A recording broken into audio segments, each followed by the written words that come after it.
Viksit Bharat. Moving to the next panelist, Mr. Robert Ravi, who is Chairman and Managing Director of BSNL. He has worked in DOT, BSNL, TCIL, TRAI, Ministry of ICT in Uganda, State Government of Tamil Nadu as CTO, and now as CMD BSNL. So Mr. Ravi, Robert Ravi, we have seen that the telecom network has played an important role in connecting the unconnected and bringing them in the mainstream of economic activity. The 4G saturation scheme and BharatNet have paved the way to connect the remotest areas. So please share your views on the Viksit Bharat at 2047. Thank you. First of all, I think this occasion is very, very important. We have the Diamond Jubilee. We have, just as Ravi mentioned, it's time to just go back and see how we came around the journey. We went one step at not crossbar. We were from the Strouger. We even put hands-on Strouger. And we had hands-on EWSD, AXE, digital switches, Huawei switches. And today, thanks to RK, we have our own 4G stack up and running. We came a long way. I think it's a proud journey for each one of us as ITS officers, as I think our member mentioned. We have really played a vital role in the digital connectivity of the country, touching the hearts and souls of every family, which the minister rightly pointed out. But the journey is long. The journey is not complete. We have still a long way to go, especially in the security aspects and other aspects. Fortunately, I was also involved a bit on the Viksit Bharat view of what the telecom needs to be done. The telecom sector. We put a very important roadmap for the telecom in the Viksit Bharat of 2047. Critical things include security. Security is one of the key areas. And how we go into what we call a distributed connectivity mechanism from what we have a centralizing, which means the concept of having a common core and then the data flowing in the complete area. Can we split and do completely distributed to the edges?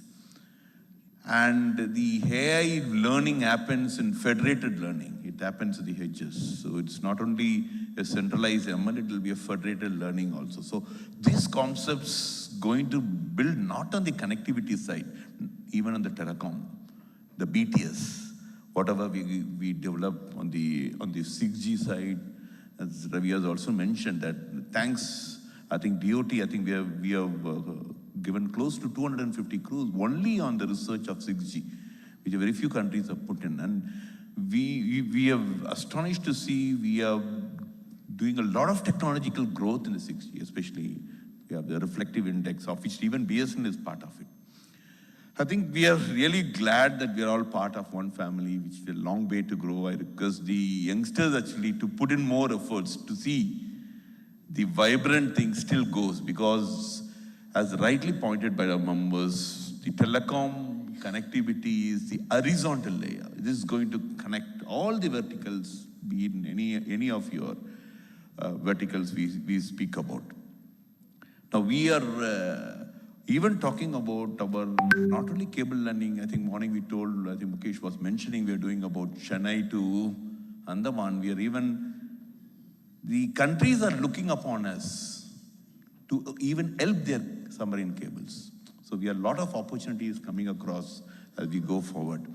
Going into the topic or the question which Abbas Saab has mentioned, put in, on the BSNL, we put, I think, one of the key aspect of the government in the BSNL also was to push towards what we have, connect the unconnected. Our Gaon 4G, that means every village should have 4G. We're proud that in September when the Honorable Prime Minister inaugurated the 4G, we connected close to 24,670 villages which did not have a 4G connection. But again, as we mentioned, the journey is long. We need to put in more and more efforts to reach, to have a true connectivity achieved to every citizens of the country. Now, added to it is what we have this BharatNet. We have the AVP, the phase 3 of the BharatNet, which has also been rolled out by BSNL. we wanted to ensure that the rural is also not left behind far. The gigabit Ethernet connectivity, which is boosted on in urban connectivity, needs to be taken to even the rural most area. Today, we are also proud to say that in BSNL, we are trying to build up a network which we call what we have a national Wi-Fi roaming infrastructure. Which means if you're a BSNL customer, Kashmir to Kanyakumari, wherever you are, if you latch into a BSNL or a Wi-Fi hotspot or even an ONT who's having, suppose I come to your house, you're a BSNL customer and I can latch into your FTTH connection anywhere. But of course, my connection goes back to my connectivity and my data. So we wanted to see that we created a connected, closed, the customer should feel at easy. That's what we think about, which means even the remotest corners, the villages, also gets connected. And in this context, you are already aware that another remarkable thing which was done recently was in a village, a very small remote village in Punjab, totally Wi-Fi, totally free. Can you expect a high-speed internet freely available in the villages, thanks to some of the donors, which we build up a mechanism of putting some FTTH through some donor contribution, and then the entire village is today on Wi-Fi, high-speed internet, free of cost available. So connectivity is a key, as rightly pointed by the member. Digital economy thrives on this connectivity. I am very sure BSNL, along with other operators, is going to play a major role in developing the connectivity of the country. Thank you, Abbas.